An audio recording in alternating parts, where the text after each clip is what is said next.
And I'm here today with my special guest, Chef Addison. And today, for S'more Summer, we're making some s'more dip-a-roos. Have you ever had snackaroos? It's cookies, and then you dip it in frosting. Well, we're gonna take it over to a different level and make our own kind of version, perfect for a summer camp out in the backyard. Let's make a mess.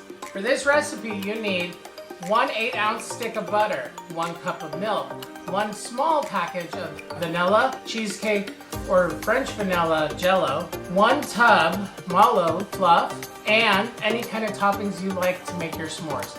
We're gonna use some hot fudge, some ice cream marshmallow topping, more sprinkles, some s'more sprinkles, and more marshmallow.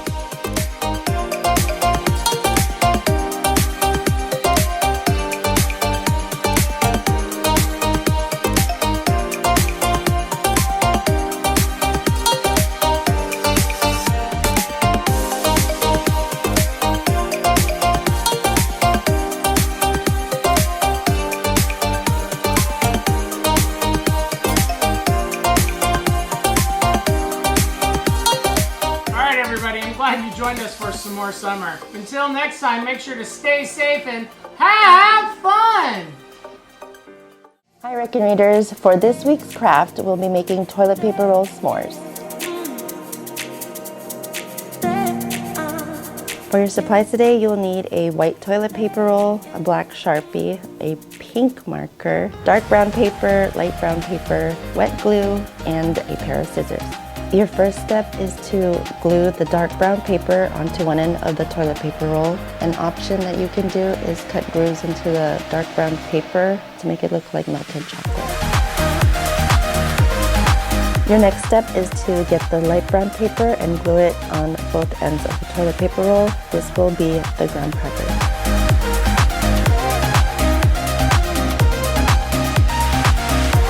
Your last step is to draw a face on your marshmallow. You can also draw dots on the light brown paper to make it look like graham crackers.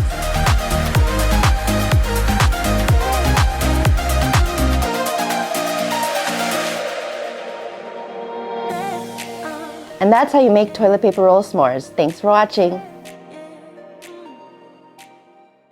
Hey Reckon Readers, it's me, Zets, and I'm here with my special guest, Chef Addison. And for S'more Summer, we're gonna be making some Smoky Mountain mac and cheese.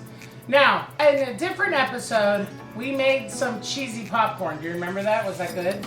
And to use the cheese powder, we kind of took it out of some boxes of mac and cheese. So I have all this leftover macaroni to use. And then for a future episode, we made cheesy corn dogs. Was that good? Gotta come back for that episode. So I have all this leftover cheese. We also have bacon left over from a project we never did. And I'm like, oh, there's some cheese still from when we made pizzas. And I got milk and I got cream and I got lots of butter and I got extra cream cheese. So let's make some mac and cheese from scratch. The first thing to know is, I don't have a cheese grater. We're gonna make it chunky by putting it in the food blender. That's right, we're just gonna chop it up in our blender. First thing Addison is gonna do is cut small cubes. And then we're gonna put it in and we're gonna turn it on and go, all right, let's get started. For the rest of this recipe, we're gonna do everything in advance because we're gonna actually make a roux and we don't wanna be distracted with having to prepare our next set of ingredients while we're trying not to burn the butter and the flour. So we're gonna start off by measuring out our seasoning.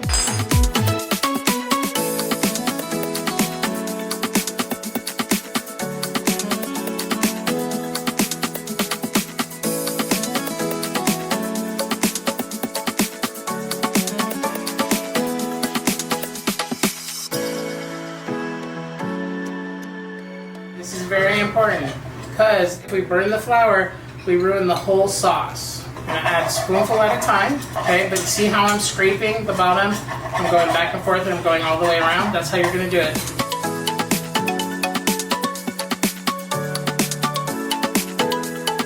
So we put too much bacon fat in. I should have taken some of it out, so I had to double the roux, the flour, to get it to thicken up. And so now we're just chasing. We're chasing our cheesy sauce.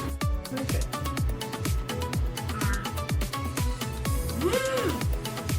Actually, that is pretty good. We did good. Well, that's it for now. Until next time, make sure to stay safe and, what do we say? And have fun.